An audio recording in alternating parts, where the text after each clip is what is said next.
La educación sigue siendo lo mismo, una herramienta para formar trabajadores útiles para el sistema y una herramienta útil para que la cultura permanezca siempre igual y siempre se repita. ¿Alguna vez te preguntaste cuál es la finalidad de la escuela? ¿Quién diseña los temas que vas a ver a lo largo de tu vida escolar? ¿Y a quién le conviene que este sistema educativo se mantenga? Han pasado muchos años desde que el sistema educativo, tal y como lo conocemos hoy en día, se ha instaurado exitosamente en todos los países del mundo, y hasta ahora nos seguimos preguntando, ¿para qué sirve la escuela? Si tú realizas la misma pregunta y realizas una investigación en internet, vas a encontrar respuestas que son muy idealistas, diría yo, dado que vas a toparte con definiciones como sirve para crear a mejores ciudadanos alrededor del mundo, hasta es esencial para desarrollar habilidades muy importantes para convertirte en una mejor persona para la sociedad. Y si seguimos ese mismo patrón y nos abstenemos a cuestionarnos el porqué de esas respuestas falsas, nunca vamos a entender verdaderamente este sistema educativo y para qué se ha establecido.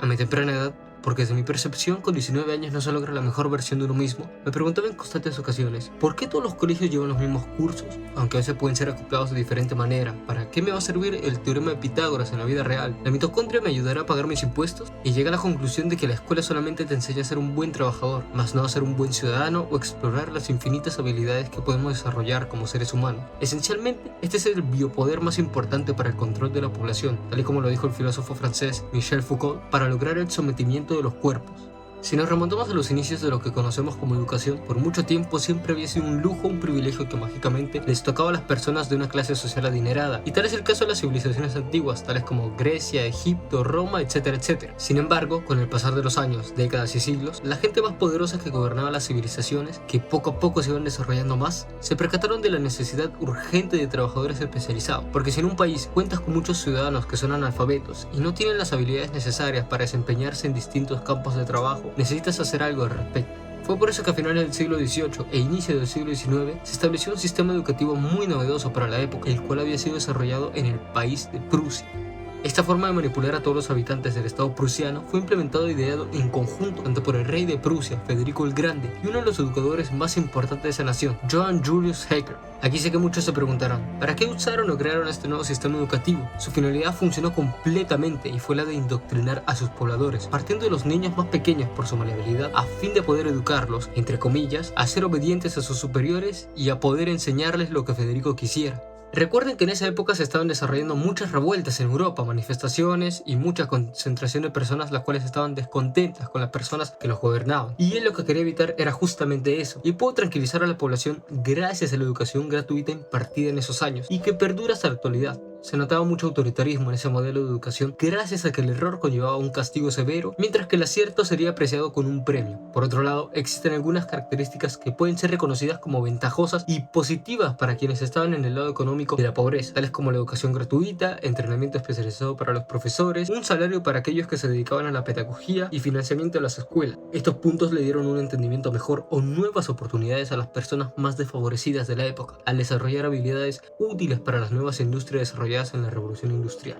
Como mencioné anteriormente, esta innovadora técnica para impartir clases de una cantidad variada de cursos se fue esparciendo por toda Europa. Llamó la atención de muchos y muchos personajes relevantes de diversas partes del mundo que se interesaron sobre el sistema educativo prusiano, entre los cuales encontramos el famosísimo reformador educativo estadounidense Horace Mann. Gracias a sus influencias políticas y a su afán de reformar la educación de su país natal, pudo concretar su plan maestro al crear colegios públicos obligatorios, pero con una gran sorpresa detrás de todo ello, debido a que incluyeron el excelentísimo sistema prusiano, logrando una unión colectiva entre negros, blancos, indígenas, judíos, para que así puedan ser adoctrinados en conjunto, sin discriminarlos, por así decirlo. No fue hasta un par de años después que esta revolución académica pudo abarcar todos los estados del país norteamericano, llegando a ser muy importante, tanto para el gobierno como para los grandes empresarios. Y no es que se trata de una teoría conspiranoica gracias a que existen muchas fuentes de estos hechos, porque mayormente al tildar de malos a los grandes empresarios muchas veces se confunde con victimismo, sino que quienes empezaron a financiar y controlar los temas de que se impartían en la mayoría de las instituciones educativas públicas en el norte, sur, este y oeste de Estados Unidos fueron John Rockefeller, magnate estadounidense y considerado la persona más rica de la historia moderna, Henry Ford, un industrial de la época que fundó Ford Motor Company, y Frederick Gates, educador y asesor empresarial de Rockefeller. Cabe resaltar también que con el poder de Rockefeller y Gates llegaron a crear el General Education Board, que era una organización privada encargada de escoger tanto la cantidad de dinero destinada a las escuelas como el tipo de enseñanza que se le iba a impartir a los infantes. Y toda esta movilidad, ¿por qué?